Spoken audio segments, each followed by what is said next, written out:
айткандай ошо элеттеги жашап аткан элдин көйгөйү эл бийлигине жетиш үчүн ортосунда көпүрө бололу деп Минюстан өтүп ошо юридикалык каттоодон өткөнбүз. Азыркы учурда 7 область боюнча эгерде айтсак көйгөй өтө чоң. 7 дубан боюнча биз иш алып барабыз. Ар бир айылда кандай маселелер болуп атат, ошонун баарын көтөрүп чыгабыз. Эң орчундуу бул тышкы жана ички миграция. Ички миграция бул алыскы өрөндөрдөгүлөр жана Баткен болобу, Ош болобу, Нарын болобу, алардын баардыгы ушу скопление именно Борборго келип атат. Бишкектин тегерек четинин баардыгы квартирага толуп кетти. Ошондой эле оңой, ыңгайлуу акча табыш максатында ошол жактан алар кете албай атат. Эгерде жергиликтүү ошол жашап аткан жерлеринен завод, фабрикабы же мини фабрикабы салып берсе, балким ошол миграция токтомок. Андан тышкары бул тышкы миграция. Тышкы миграция өтө орчундуу. Анткени социалдык экономикалык багытта бизге инвестор катары алар выступать этишет. Мындай айтканда 2,5 миллиард доллар ар жыл сайын кирип турат экен. Бирок эмнегедир алардын акчасы жакшы, бирок деген укуктары тебеленген бойдон калып атат.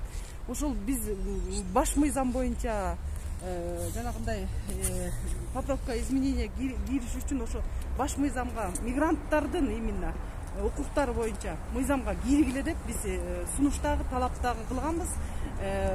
Спикерге да жазганбыз, министрге да жазганбыз, президентке дагы. Мындай айтканда Сооронбай Шарипович президент болуп турганда да жазганбыз. Азыр временный аткаруучу немеге дагы жазып атабыз, Новиковго дагы. Андан мурунусу Жапаровго да жазганбыз. Эң биринчи мисалы үчүн ошол баланы деле эркелетсең өгөйлөбөй баары 5 бала болсо 5 баланы тең өгөйлөбөш керек да. Мигранттар деле ошол 5-чи бала деп эсептелинет. Анткени алар ошончо бизди каражат менен берип аткандан кийин аларды да биз багышыбыз керек да. Ошон үчүн мен ойлойм, баш мыйзамга алардын укуктарын полностью по пунктам жазып, даже балдарынын защитасын да кылыш керек. Анткени балдарынын да укуктары тебеленип атат.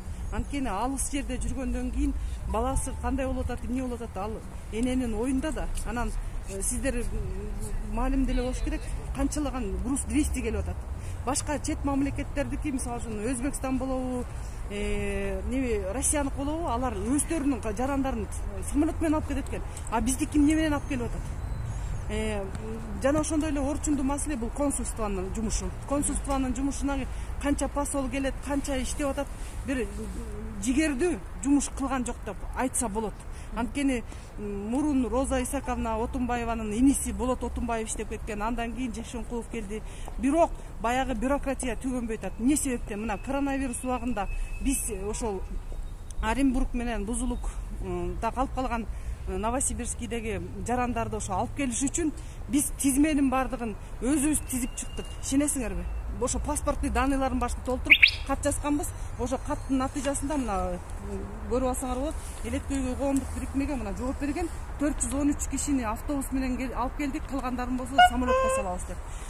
Анан эме мындай айтканда биздин коомчулукта популизм менен заниматься этпей эле мындай иштесек жакшы болот эле.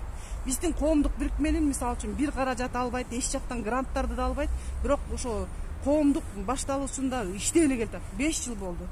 Айта кетчү нерсе, мигранттар боюнча дагы эгерде мисалы үчүн сизге суроо берейин, биздин мамлекетке ошол эле той тупурга келсин же болбосо өлгөнгө келсин, ошолор азыр ушул жака учуп келет экен, Аэрофлоттун 30 миңге билет алса туда обратно деп.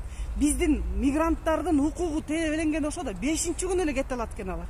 5-чи күнү попадаться этпей калса бүттүк, ал кете албай калат экен. Андан тышкары еще плюс бияктан билет алыш үчүн аябай бюрократия экен. Бир билетти 115 миңге чейин алат экен. Элестетиңиз, тигил Москвага барыш үчүн 115 миң деген кандай акча? Ошол. Орусча ушуну